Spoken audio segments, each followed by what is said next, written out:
think the video and pictures would speak better than however I'm going to explain it. We'll provide you the video and we'll show you. Pumasok po dun sa kwarto. Nasa likod doon yung isang lalaki, tatlong female LSP personnel po natin yung umabasa at makikita nyo po na kalmadong-kalmado yung sitwasyon. So we can provide you copies of that video in a bit. We appreciate your presence.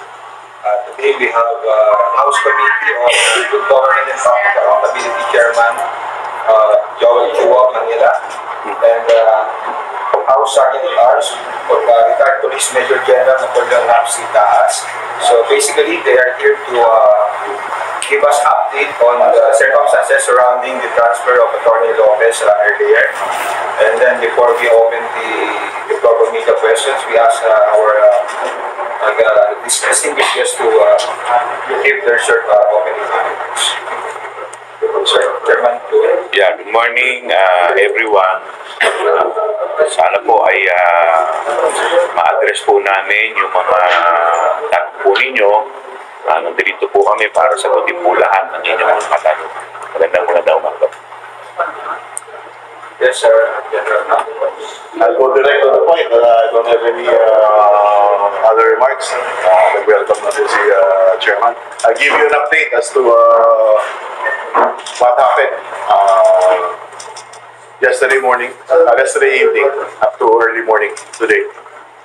The House Committee on Good Government and Public Accountability, chaired by the Honorable Joel Archua, has resolved to transfer Attorney Zuleika Lopez, Undersecretary and Chief of Staff of the Office of the Vice President, to the Women's Correctional Facility in Mandaluyong City.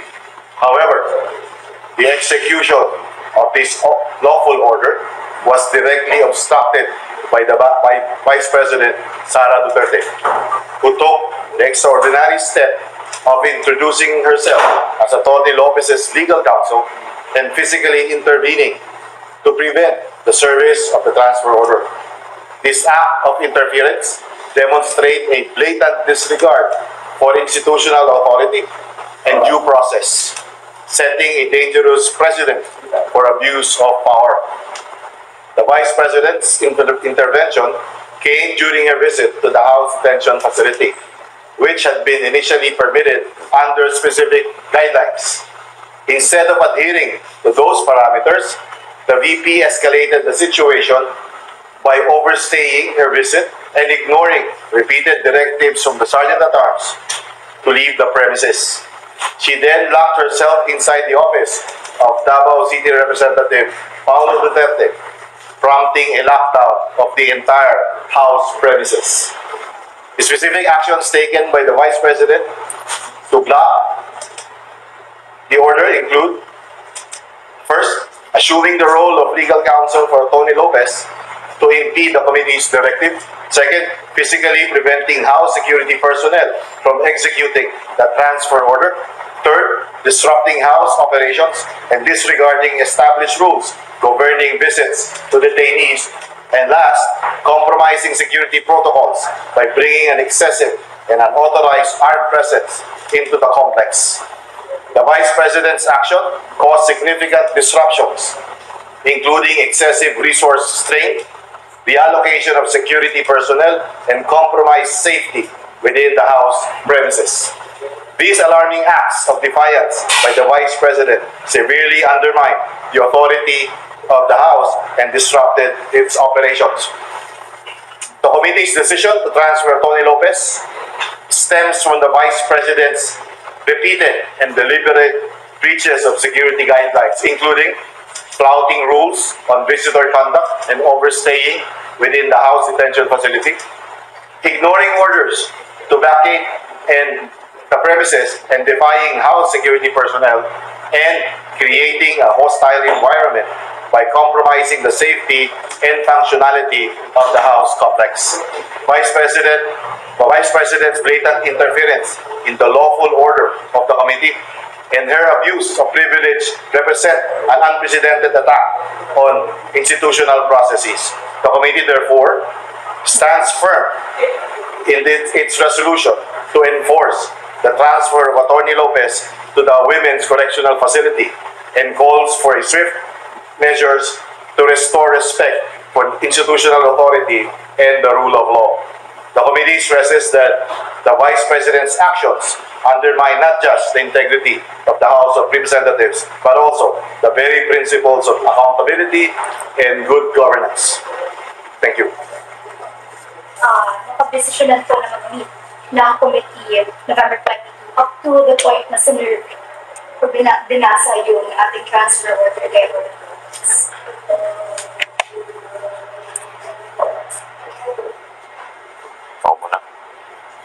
Kagabi po, kahapon po kasi nagkaroon po kami dahil nga po sa na-alarm po yung mga miyembro po ng committee dahil nga po sa mga request ng ating Vice President.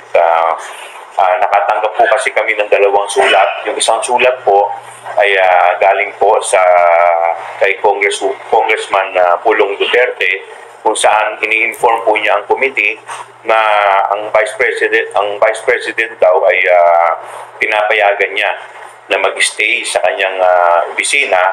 At yung pangalawang sulat naman po ay nakatanggap po kami ng sulat galing po sa ating Vice President na payagan siya na mag-jogging sa vicinity ng House of Representatives.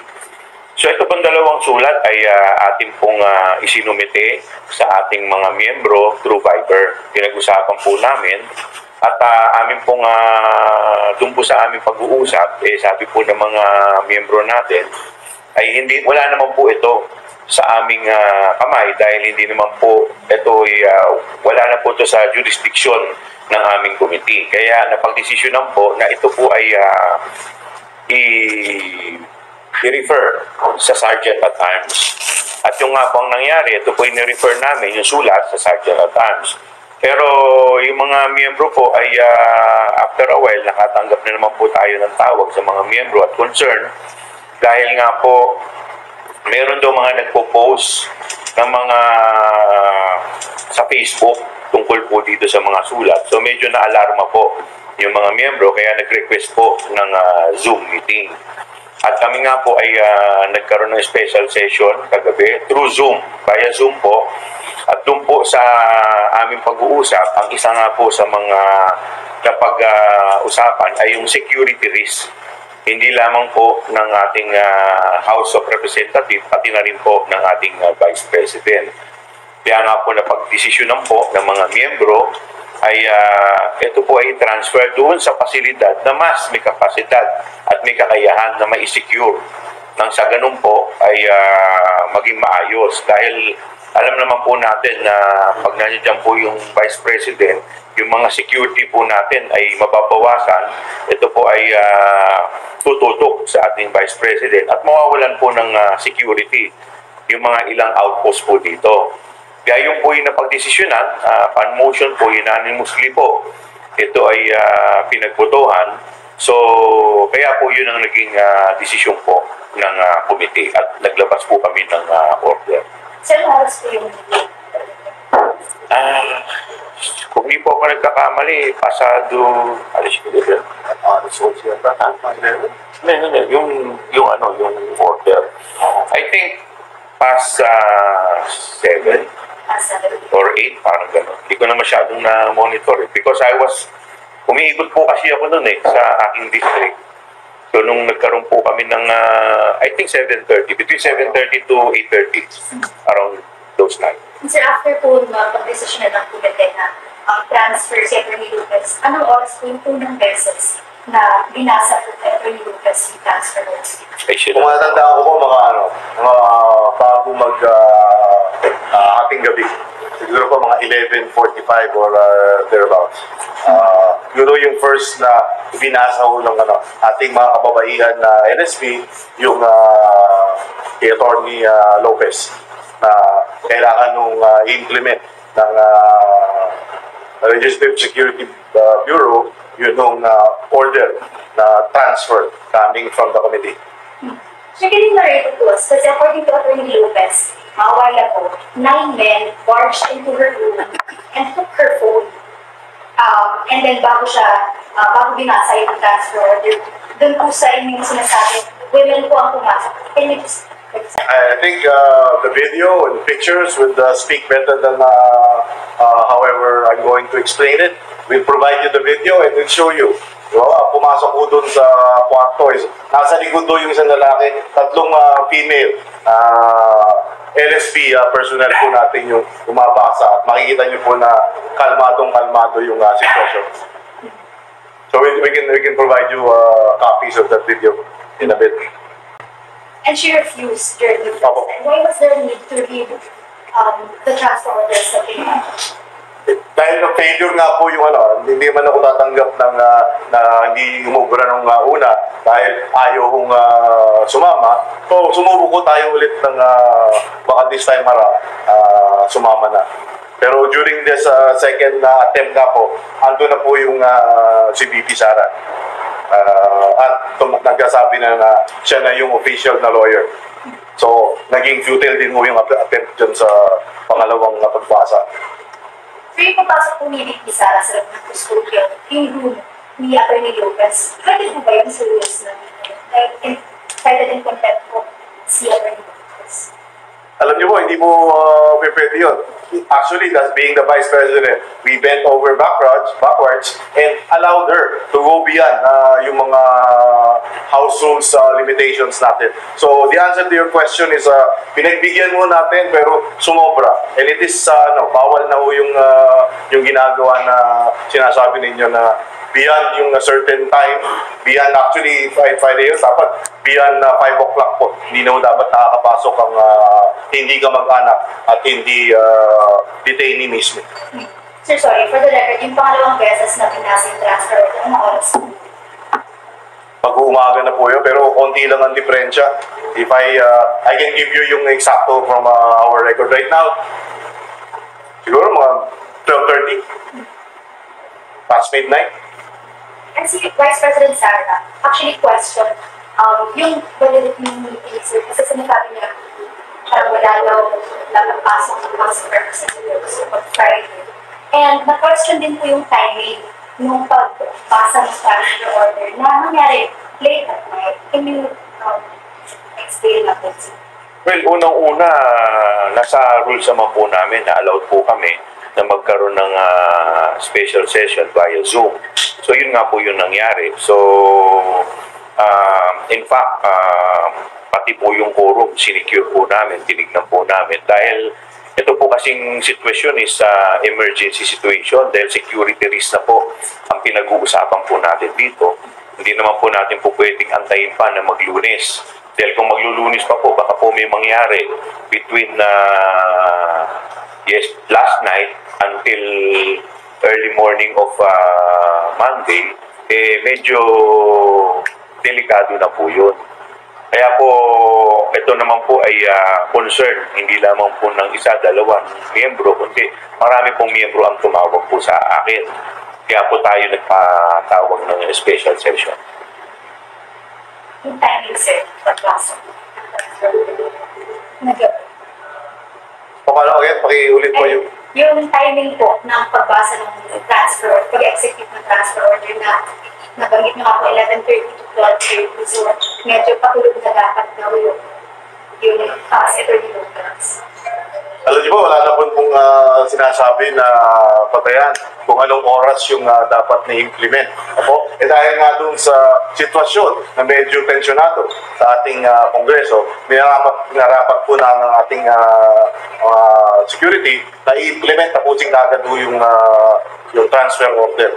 So wala naman kami na-violate na batas by doing that. Pero sinabi rin po na may kinumalaw po niya sa akin. Again, the best explanation for that will be the video that we will be providing you. It should show kung meron bang kinuhang cellphone yung ating mga security. Sir, sige, pag-usapan din natin yung issue dun sa ambulansya. Meron pong hinaharap ng ambulansya sa North Gate when Atty. Lopez was involved. Can you explain why that happened and bakit natagalan yung pag-respond to the meds? Hindi po natagalan. Dahil meron naman po tayong ambulansya, yung doktor. Sila po yung ayaw ng doktor natin at yung ambulansya po nila at yung doktor nila ang gustong pumasok. But that is in, it requires clearance po ng ating Secretary General. So, we had to wait bago at discuss din ni Secretary General yan sa House officials. Yun ang yung reason ng delay. Wala na pong iba. So sir, merong mga house medical staff who tried to Actually, nung ilang araw na po natin na ino-offer yan at palagi yung tinatanggihan until I think yesterday morning, kumayag na po na magpa-check sa ating MDS in-house doctors. Pero hindi po natuloy dahil nung naakma na yung sinangayun nila na oras na magpapacheck, dinecline na naman po ni Atty.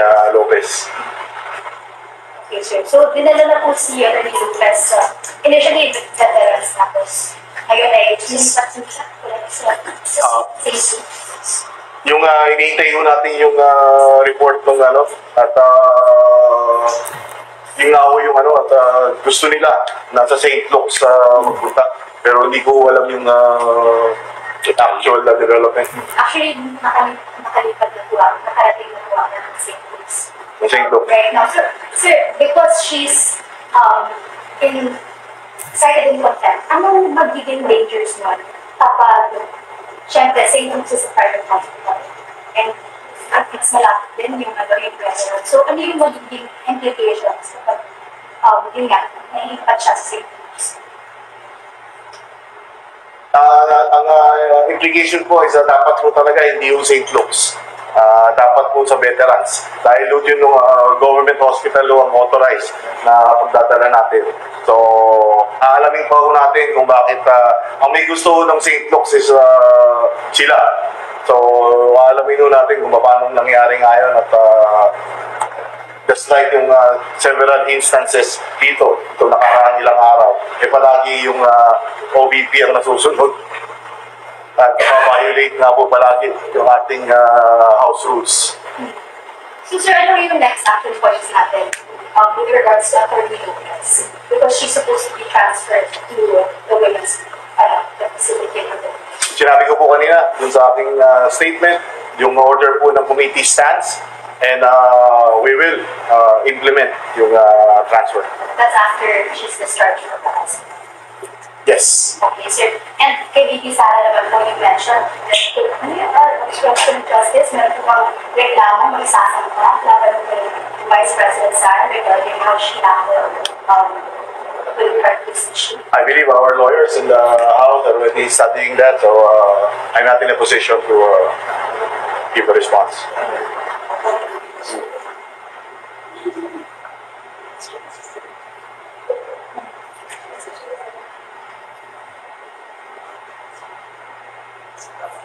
Just to add, alam po ninyo sa ating pong saligang batas, ang presidente po, ang vice-presidente po, at ang mga miyembro po ng kabinete ay hindi po inaalaw na mag-practice ng kanilang profession.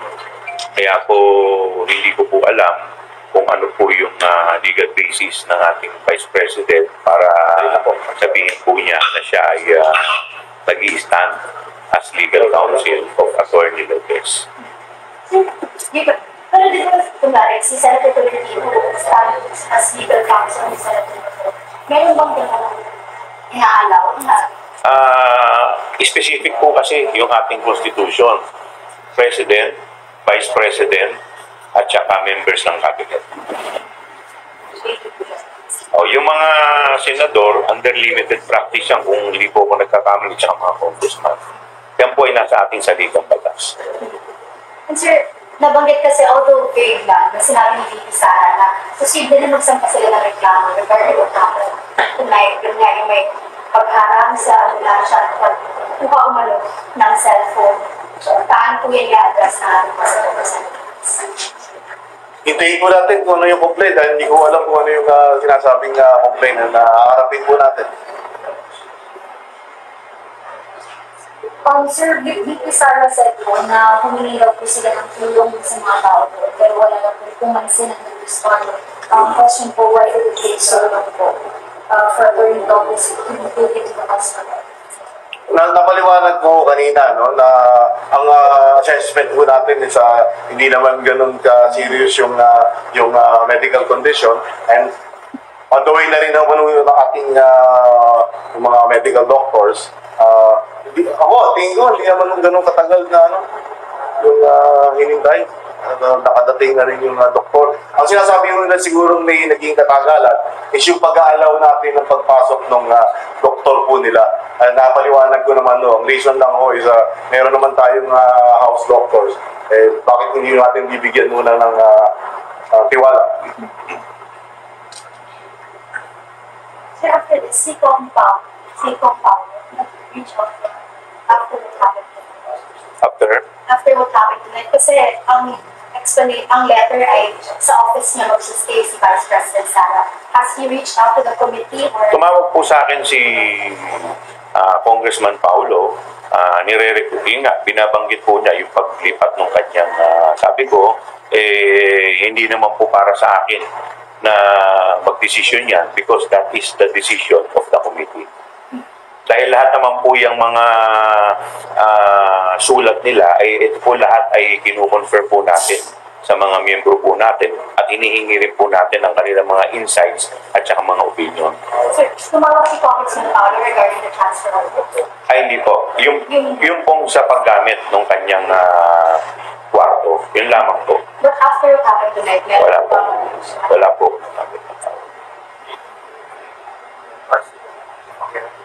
Sir, before we conclude, may only question na si David sa Marco Polini. Pagkalatangan ng DNA, sir, yung obstruction of justice, may kaya medyo kung may nakikita kayo, yung pag-stay ni Titi, and then yung pagpasok sa detention center ng Tiwang, limited allowable time ng mga tao. At saka, hindi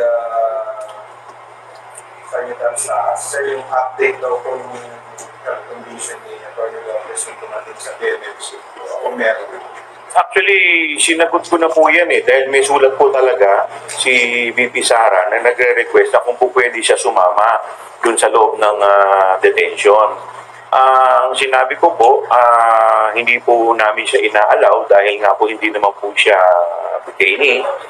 Pero pinapayagan po natin siya na bumisita during the period na inaalaw po sa guidelines ng Sergeant at Arms. So yun lang po yung inaalaw. In fact, marami naman po tayong inalaw sa mga ni-request nila Kaya nga hindi po namin malaman kung bakit po kailangan humantong pa sa pagmamatigas at i-insist pa yung ganito. Kung pwede naman po silang umuwi, the following day, kung pwede naman po silang bumalik. Sir, in the future po, will VP Sara still be allowed to stay po overnight sa kwarto ni Compound? Actually, concern po yan ng ng Sergeant at Arms. Actually, hindi po talaga dapat yan. Wala ko tayong pinapayagan. And with what we have experienced, I think you'll agree with me. We are in the same boat and we will not allow a similar occurrence in the future.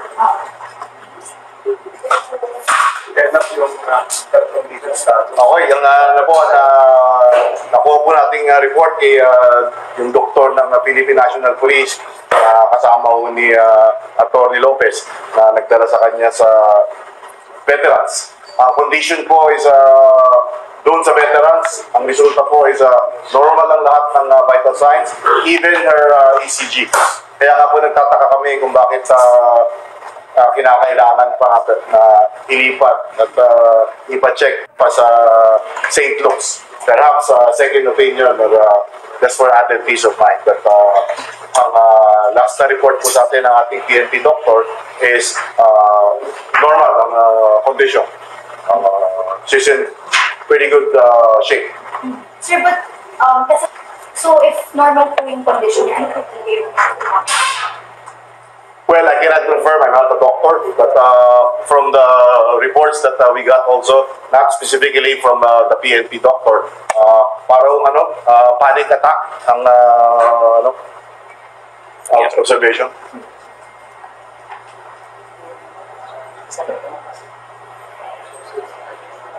So, sir, na-mention din mo kanina sa with Sara na itong si Attorney Lopez, she took a ball pen and then she aimed it at the wrist po. Ano ba kaya mga possible interventions na pwede po regarding that? Hindi naman po siya, hindi naman po, minomonitor po natin yan. Train po yung ating mga HREP, Custodial Center officers na kung merong signs na suicidal, we have not, daily po natin gine-check yun. That's also one reason why twice a day po natin kinukuha yung vitals for us to get the opportunity na i-assess yung ating detainees kung meron bang suicidal tendencies. And as regards Attorney Lopez, wala ko tayong report from all the duty na nire-report ko ng regular basis yun. Wala pong suicidal tendencies.